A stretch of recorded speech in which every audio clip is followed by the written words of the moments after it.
Hello friend, आप सभी लोगों का युक्ति आइस पर स्वागत है। एक विषय बहुत ही चर्चा में है और यह हमारे देश का शिक्षा व्यवस्था और उसमें नवीनतम नवाचार को बदलने की क्षमता रखता है। तो उसी टॉपिक पर आज हम लोग चर्चा करेंगे। 10वीं में रोबोटिक शिक्षा अनिवार्य करने वाला पहला राज्य बना है केरल। इससे संबंधित महत्वपूर्ण पक्षों को देखेंगे। तो आज के टॉपिक में क्या शामिल किया जाएगा उस पर हम एक बार चर्चा कर लेते हैं। जैसे 10वीं रोबोटिक शिक्षा अनिवार्य करने वाला पहला राज्य केरल है, तो इससे संबंधित कुछ महत्वपूर्ण पीटी फैक्ट न्यूज को देख लेंगे। साथ ही देखेंगे इससे लाभ के पक्ष क्या होंगे। साथ ही देखेंगे रोबोटिक्स क्या है। भारत में रोबोटिक्स की स्थिति 2025 के कुछ संदर्भित आंकड़ों को देखेंगे। राष्ट्रीय रोबोटिक्स नीति क्या है और उसके महत्वपूर्ण आयाम क्या है। और एक रोबोटिक्स चर्चा है जिसमें हम एसएसआई मंत्रा की बात करेंगे, सर्जिकल रोबोटिक सिस्टम। और ये बहुत ही चर्चा का विषय था, तो इसी से संबंधित चीज़ों को हम लोग देखते हुए आगे बढ़ेंगे। आगे बढ़ने से पहले आप युक्ति है इसको ज़रूर लाइक कीजिए, सब्सक्राइब कीजिए, शेयर कीजिए। टेलीग्राम चैनल से आप जरूर जुड़ जाइएगा, इसके पीडीएफ आपको वहाँ अवेलेबल कराए जाएंगे। साथ ही साथ ऐप पर आपको एक फ्री सेगमेंट बना हुआ है, तो आप वहाँ भी इसका पीडीएफ प्राप्त कर सकते हैं। यूट्यूब चैनल को जरूर सब्सक्राइब कीजिएगा, शेयर कीजिएगा, बेल आइकन दबाइएगा ताकि सभी नोटिफिकेशन सबसे पहले आप तक पहुँचे। व्हाट्सएप चैनल जो युक्ति है इसका है, उसे जरूर ज्वाइन कीजिए। वहाँ पर आपको डेली पेपर कटिंग उपलब्ध कराया जाता है जो इम्पोर्टेंट टॉपिक का होता है।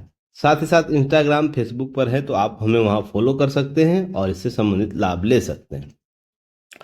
तो घटनाक्रम यह है, चर्चा का विषय यह है कि केरल अपनी 10वीं कक्षा के सभी 4.3 लाख छात्राओं के लिए रोबोटिक शिक्षा अनिवार्य कर दिया है। और यह अनिवार्यता के साथ ही केरल उन नवाचारी राज्यों में आ गया है जहां हम पूर्व से ही उसे जानते हैं कि कुछ भी देश में नवाचार करना हो, सबसे अग्रणी राज्यों में केरल रहता है। और केरल ने यह क्रिया प्रतिक्रिया करते हुए आपको यह समझना चाहिए कि देश में शिक्षा जगत के जो परंपरागत शैली है उसमें बदलाव लाएगा, क्योंकि यह R&D, रिसर्च एंड डेवलपमेंट का पार्ट होता है, जिसके माध्यम से बच्चे में नवाचारी प्रवृत्ति बढ़ेगी, सीखने की नई कला डेवलप होगी, नए नए इनोवेटिव आइडिया क्रिएट करने के अवसर प्राप्त होंगे। तो इससे हमारे देश के सभी राज्यों में यह होड़ मचेगी कि अपने राज्यों के बच्चों में नवाचारी प्रवृत्ति लाए, जिससे हमारे शिक्षा जगत को बदलाव लाए। और हमारा राष्ट्रीय शिक्षा नीति इसी दिशा में कार्य करना चाहती है, तो इस तरीके से यह सहायकी भूमिका में भी काम करेगा। तो आप इसी संदर्भ में से देखिएगा, 10वीं कक्षा के लिए रोबोटिक शिक्षा अनिवार्य करने वाला देश का पहला राज्य बना है। आगामी सत्र 2 जून से यह स्टार्ट होगा, उसमें यह 10वीं कक्षा के लिए यह रोबोटिक शिक्षा अनिवार्य कर दिया है। तो यह केरल के बैकग्राउंड से चीज़ों को कवर करने की जरूरत है। अब इसके लाभ के पक्ष होंगे क्या, तो ध्यान रखिएगा, इससे छात्रों को रोबोटिक्स से मूलभूत सिद्धांतों के आकर्षक गतिविधियों के माध्यम से समझने का अवसर मिलेंगे। मूलभूत सिद्धांत कहने का अर्थ हमारा है कि सुरक्षा, नैतिकता, सामाजिक प्रभाव पर केंद्रित रहेगा। जो रोबोटिक्स के हम एथिक्स रोबोटिक्स की भी बात करते हैं, तो उससे संबंधित चीज़ों को हम क्या करेंगे, बढ़ावा देंगे, बच्चों के बीच नवाचारी प्रवृत्ति को लाने का प्रयास करें, जिससे वो अपने क्षेत्र, अपने अपने इकोसिस्टम के लिए हमें बेहतर रोबोटिक्स बना के दें और हम उससे जन कल्याण हेतु उसका उपयोग कर सकें। इन सिद्धांतों में रोबोट का मानव के लिए सुरक्षित उपयोगी बनाना होता है, उनकी जिम्मेदारी निर्धारित करना होता है और उनकी सुरक्षा रचना में सुरक्षा को शामिल किया जाता है। जिससे क्या होता है कि एक रोबोटिक्स के मूलभूत सिद्धांत जो हमारे भारतीय इकोसिस्टम में है उसको हम प्रायोगिक बना सकते हैं। तो इस तरीके से हम इसका लाभ ले सकते हैं। इसमें सर्किट निर्माण, सेंसर और जो इक्विटर्स का उपयोग कर हम कंप्यूटर प्रोग्रामिंग के माध्यम से इलेक्ट्रॉनिक उपकरणों का नियंत्रण शामिल करना सिखाएंगे बच्चों को। तो लाभ के पक्ष में हम इसे देख पा रहे हैं। और इसे ध्यान रखिए, 29,000 रोबोटिक किट वितरित किए गए राज्य के द्वारा प्रभावी क्रियान्वयन के लिए। तो इससे नए फील्ड डेवलप होंगे, अवसर डेवलप होंगे, रोजगार सृजन होंगे। फिर उसके साथ साथ क्या होगा, अन्य राज्यों में इससे डिमांड क्रिएट होगा और अन्य राज्य भी अपने राज्य के बच्चों को इस प्रकार के नवाचारी शिक्षा प्रदान करने के लिए इस प्रकार के जो इकोसिस्टम है उसकी मांग करेंगे। तो इससे हमारे देश में बदलाव के क्षेत्र देखने को मिलेंगे रोबोटिक्स के क्षेत्र में आने वाले समय। इसका यह मूल कारण यह भी समझिएगा कि अभी हाल ही में ऑपरेशन सिंदूर चलाया गया, जहां पर हम रोबोटिक्स का बेहतर प्रयोग होते हुए देखे हैं।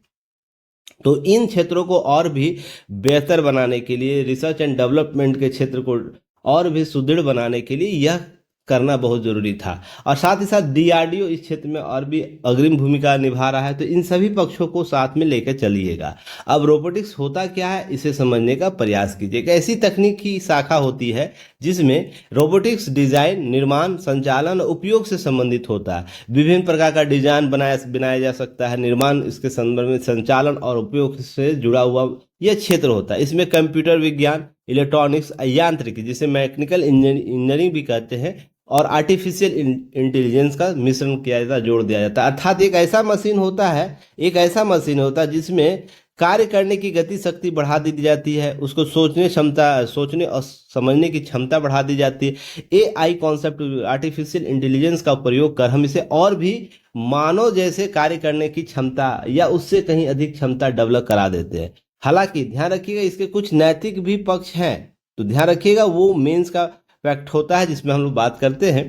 पर हमें बस इतना समझना है कि इससे हम अधिक कार्य करा सकते हैं, और वो उन क्षेत्रों में इससे कार्य करवा सकते हैं जहां मानव को जाना मुश्किल हो जाता है। तो यहाँ यह ध्यान में रखना है। रोबोटिक के मुख्य घटक क्या है, तो मैकेनिकल सिस्टम होता है, सेंसर और एक्ट्यूएटर्स होता है, नियंत्रण प्रणाली होती है, और इंटेलिजेंस होता है। एआई के संदर्भ में इसे देखते हैं हम। इससे कुछ रोबोट को निर्णय लेने की क्षमता भी डेवलप कर देते हैं। अब इससे संबंधित नियंत्रण प्रणाली में हम कंट्रोल सिस्टम में बात करते हैं, सॉफ्टवेयर या कोड के माध्यम से हम रोबोट को नियंत्रित करता है। अब इसी तरीके से हम सेंसर एक्ट्यूएटर्स की बात कर लेते हैं, वातावरण का अनुभव करने और उसकी प्रतिक्रिया जो करने में मदद करता है। और साथ ही साथ हम रोबोट के शरीर की बात करें, हम मैकेनिकल सिस्टम की बात करें, तो उसका पार्ट कैसा होगा, हाथ कैसा बनाया जाएगा, पैर कैसा बनाया जाएगा, बीच का मशीन लर्निंग इसका कैसा होगा, इसे मैकेनिकल सिस्टम के तहत शामिल किया जाता है। कुल मिलाकर रोबोटिक्स एक मशीन को बेहतर और उन्नत बनाने के लिए, उसे निर्णय लेने की क्षमता डेवलप करने की जो प्रक्रिया है, शाखा है, उसे हम रोबोटिक्स कहते हैं। क्लियर है। राष्ट्रीय रोबोटिक्स नीति हमारे यहाँ आया हुआ है, तो जिसमें अक्टूबर 2023 में, ध्यान रखिएगा, केंद्र सरकार के द्वारा एक राष्ट्रीय रोबोटिक्स रणनीति पर एक मसौदा जारी करता है, जिसका उद्देश्य था 2030 तक भारत में रोबोटिक्स के क्षेत्र में वैश्विक नेता बनना। तो आपको ये डेट याद रखना है, कब तक, 2030 तक। अब यह जो हमारा रणनीति है, स्ट्रेटजी है, ध्यान रखिएगा, मेक इन इंडिया प्रोग्राम जो हमारा चल रहा है 2.0 के पहल का एक हिस्सा के तौर पर लिया जा रहा है। जो मशीन को केवल कार्य करने तक ही सीमित नहीं किया जा रहा है, कार्य करने की क्षमता तक ही सीमित, इसे निर्णय लेने की क्षमता तक, रियल टाइम पर हम इसे मैनेजमेंट करने के सिस्टम हम डेवलप करा रहे हैं, जिसके माध्यम से हम राष्ट्रीय रोबोटिक नीति के तहत बेहतर और उन्नत रोबोटिक्स का निर्माण कर सके। जिससे हम, इसी में एक आप एसएसआई मंत्रा की नाम सुनते हैं, आप सुनते होंगे, मैंने आप लोग को डीएनए में या क्लासों में भी आप लोग से चर्चा की, गूगल मीट में भी चर्चा किए होंगे। द विंची कोड याद होगा। द विंची एक मशीन है जिसमें आपको सर्जिकल जो बहुत ही जो पेशेंट को सर्जिकल ऑपरेशन कराया जाता है, बहुत ही सूक्ष्म अवलोकन कराया जाता है, बहुत ही महंगा वो इक्विपमेंट है, जिसमें भारत में भी वो प्रौद्योगिकी डेवलप कर ली है। तो यह क्या करता है, यह बेहतर प्रौद्योगिकी के साथ आगे बढ़ता है।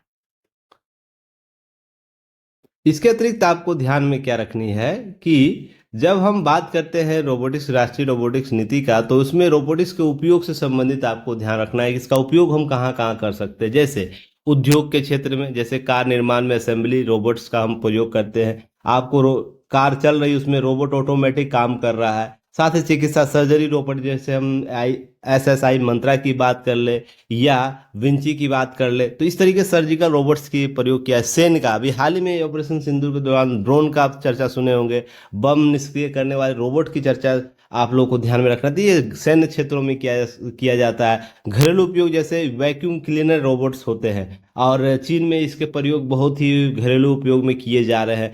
आपको रेस्टोरेंट में इसके सर्विस लिए जा रहे हैं। इस तरीके का हम प्रयोग कर सकते हैं। अंतरिक्ष अन्वेषण में भी नासा और इसरो के द्वारा मंगल मार्स जो हमारा था मंगल मिशन, उसमें रोबोटिक्स का प्रयोग किया। भारत ने अपना भारत ने अपना चंद्रमा पर अपना जो रोबोट्स मिशन प्रयोग किया था। तो इस तरीके से आप चीजें समझ सकते हैं कि रोबोटिक्स का उपयोग बहुत से क्षेत्रों में किया जा रहा है। साथ ही साथ भारत में रोबोटिक्स की स्थिति क्या है, तो ध्यान रखिए वर्ष 2025 तक अगर वर्तमान स्थिति तक देखें तो रोबोटिक्स उद्योग तेजी से बढ़ रहा है। इसमें स्थापित कंपनियां और स्टार्टअप दोनों शामिल हो रही हैं और अपना कार्य कर रही है। एक रिपोर्ट के अनुसार स्टैटिका की एक रिपोर्ट है जिसमें वर्ष 2025 तक रोबोटिक्स जो है बाजार आपको राजस्व कितना यूएस डॉलर आपको 485.21 मिलियन तक पहुंचने का अनुमान है 2025 के अंत तक। इस सेवा रोबोटिक्स जिसमें हम बात कर रहे हैं सर्विस जो रोबोटिक्स बाजार होगा उसका बृहद हो जाएगा। वहीं 25-29 के आंकड़ों की हम बात करें तो यहाँ पर 8.18% की वार्षिक वृद्धि दर वृद्धि से बढ़ रही है, उम्मीद रखी जा रही है।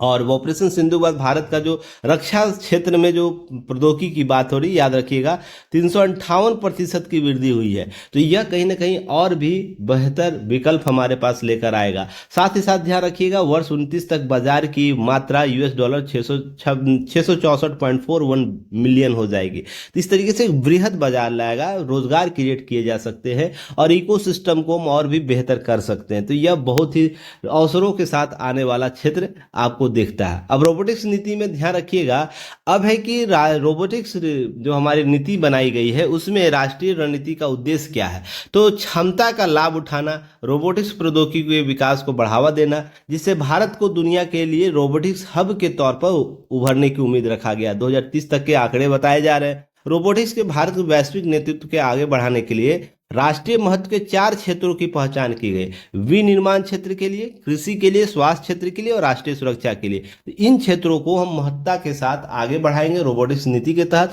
और इन क्षेत्रों में आप देखेंगे राष्ट्रीय सुरक्षा के लिए डीआरडीओ के द्वारा महत्वपूर्ण पहल किए जा रहे हैं। रोबोटिक्स ऐसे बनाए जा रहे हैं, ऐसे रोबोट बनाए जा रहे हैं जिसके माध्यम से हम कार्य को बहुत ही सहज तरीके से कर सकते हैं। हम उन दुर्गम स्थानों तक पहुंच सकते हैं जहां पर हमारी सेनाएं नहीं पहुंच सकते, हमारी सेवाएं नहीं पहुंच सकती है। तो इस तरीके से समझिएगा। स्वास्थ्य क्षेत्र में एसएसआई मंत्रा की हम बात करें, कृषि क्षेत्र में आप ड्रोन देख रहे होंगे, पहले फसल पर जो छिड़काव होता था वो आपको हाथों से किया है, अब आपको छोटे छोटे रोबोट ड्रोन से किए जा रहे हैं। आपको या तो ड्रोन महिला आपको याद होगा, अभी हाल ही में ड्रोन महिला का कॉन्सेप्ट लाया गया पायलट प्रोजेक्ट के तहत। ये सब चीज़ें आप सुने होंगे। रोबोटिक्स पर राष्ट्रीय रणनीति की हम बात कर ले तो एक व्यापक, सुसंगत और कुशल तैनाती के राष्ट्रीय रोबोटिक्स मिशन के रूप में इसको प्रस्ताव रखा गया था। जहां पर हम बात करते हैं राष्ट्रीय रणनीति के तौर पर, तो यहाँ पर सुविधाजनक बनाने के लिए इंडिया आई के द्वारा, इंडिया AI ध्यान रखिएगा, के तहत एक संस्थागत ढांचे रूप में रोबोटिक्स इनोवेटर्स यूनिट्स डेवलप किए जा रहे हैं। अब उसके माध्यम से एक संपूर्ण पारिस्थितिकी तंत्र अर्थात इकोसिस्टम हमारा डेवलप होगा, उसका दृष्टिकोण आएगा, सामने अपनाया जाएगा, जिसके माध्यम से इस क्षेत्र का विकास कर पाएंगे। वहीं जो हमारा जो इंडिया AI है, ध्यान रखिएगा, उसके साथ साथ आपको RIU जो एक यूनिट है चुस्त और तेज प्रतिक्रिया के लिए स्वतंत्र एजेंसी के रूप में कार्य करेगा। और रोबोटिक्स ध्यान रखिएगा स्टार्टअप, अनुसंधान, रिसर्च एंड डेवलपमेंट के लिए नवाचार पारिस्थितिकी तंत्र को पोषण करेगा, डेवलप करेगा। हमारे इकोसिस्टम को, रोबोटिक्स इकोसिस्टम को और भी व्यवहार के तौर पर शामिल करने का प्रयास करेगा। अब इसके साथ साथ आपको क्या याद रखनी है, सर्जिकल रोबोटिक सिस्टम SSI मंत्रा चर्चा का विषय है। अभी कुछ एक दिन पहले वीडियो आप लोग इस पर मैंने विंची पर बात की थी। जो सर्जिकल इक्विपमेंट होता है, बहुत जो महंगे आपको सर्जरी, जो बहुत सी सूक्ष्म सर्जरी होते हैं, उसको करने के लिए, क्षण भर में करने के लिए यह रोबोट का प्रयोग किया जाता है। अब ध्यान रखें देश की पहली स्वदेशी सर्जिकल रोबोट सिस्टम SSI मंत्रा का उपयोग 286 किलोमीटर से, ध्यान रखिए, दूरी से 2 रोबोटिक्स कार्डियक सर्जरी के तौर पर महत्वपूर्ण उपलब्धि हासिल की थी हाल ही कुछ ही दिनों में। ध्यान रखिएगा इससे क्या होता है, SS इनोवेशन एक संस्था है, कंपनी है, उसने भारत में पहली स्वदेशी सर्जिकल रोबोटिक्स प्रणाली को उपयोग में लाया और यह दुनिया की पहली रोबोटिक कार्डियक टेली सर्जरी थी, यह ध्यान रखिएगा। अब यह IS मंत्रा क्या होता है, ISI जो हमारा SSI मंत्रा है, भारत की पहली स्वदेशी सर्जिकल रोबोटिक रहा है। अब यह जिसे टेली सर्जरी के लिए आपको विनियामक अनुदान प्रदान प्राप्त हुआ। अब ध्यान रखिए टेली सर्जरी क्या अब है कि एक स्थान यहाँ, एक स्थान यहाँ, यहाँ डॉक्टर्स बैठे, यहाँ रोबोट है और पेशेंट है। यहाँ से डॉक्टर आपको क्या किया, यहाँ से कमांड दिया और यह रोबोट यहाँ बैठ के इस पेशेंट का आपको क्या किया, सर्जरी किया। तो सोच के देखिएगा, ये 286 किलोमीटर की दूरी के संदर्भ में बातें हो रही है। अब ध्यान रखिएगा, इसे कौन बनाया, विकसित किसे, जो हमारा SSI मंत्रा, उसे विकसित कौन किया है, तो SS इनोवेशन के द्वारा इसे विकसित किया गया, कंपनी है उसके द्वारा विकसित किया गया। इस तरीके से हम अपने देश में जो जो सर्जिकल ऑपरेशंस होते हैं उसको और भी आसान से और तीव्र गति से कर पाएंगे। यह क्षेत्र आपको याद रखने, क्लियर है। इससे संबंधित एक प्रश्न आप जरूर देखिएगा, SSI मंत्रा जिसे हाल ही में समाचार पत्रों में देखा गया, से संबंधित निम्नलिखित तो कौन सा कथन सही है। भारत में विकसित यह पहली स्वदेशी सर्जिकल रोबोटिक्स प्रणाली है। इसका उपयोग करके 286 किलोमीटर दूर की कार्डियक टेली सर्जरी की गई। इसे भारत सरकार के DRDO की इकाई ने विकसित किया है। तो कूट दिया गया 112 23 13 उपयुक्त सभी। तो सही उत्तर आप कमेंट सेक्शन में जरूर बताइएगा, मैं वेट करूंगा। और इसके साथ साथ मेंस का एक क्वेश्चन भी आप ले लीजिए। जैसे प्रश्न है, रोबोटिक्स नीति पर राष्ट्रीय जो रणनीति विनिर्माण क्षेत्र उद्योग 4.0 साइबर भौतिक प्रणालियों के लिए महत्वपूर्ण अवसर प्रस्तुत करेगी। इससे बहुत ही अधिक प्रभाव पैदा करने की क्षमता है। इससे संबंधित कुछ बातें लिखनी है। कैसे आप प्रस्तुत करेगी, महत्वपूर्ण अवसर कैसे प्रस्तुत हो सकता है, प्रभावी क्षेत्र कैसे डेवलप कर सकता है, इससे संबंधित 250 शब्दों में आप शॉर्ट नोट लिखकर आप कहाँ भेजेंगे, DNA का जो ग्रुप बना हुआ वहाँ भेज सकते हैं। साथ ही साथ आप हमसे कनेक्ट करके हमसे जुड़ सकते हैं। क्लियर है, तो आप इसे जरूर आंसर लिखिएगा। जो भी बच्चे इसको देख रहे हैं, हमारे पेड ग्रुप के बच्चे, सभी लिखने का प्रयास कीजिएगा। क्लियर है।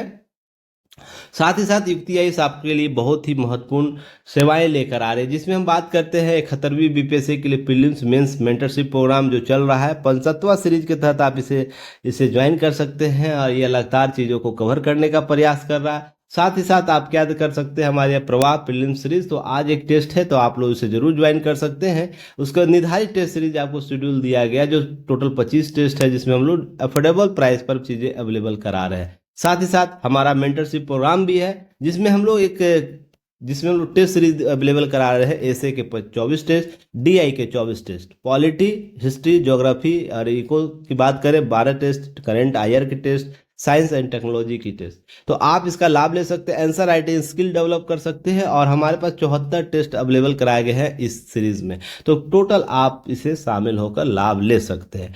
कोई भी क्यूरी हो तो दिए गए नंबर से कांटेक्ट कीजिएगा। इसे टेलीग्राम पर आप यहाँ मैसेज भी ड्रॉप कर सकते हैं और ऐप डाउनलोड करके आप वहाँ भी अपनी क्यूरी रख सकते हैं। तो चलिए मिलते हैं फिर कल तक नए एक टॉपिक के साथ। तब तक के लिए धन्यवाद। जय हिंद।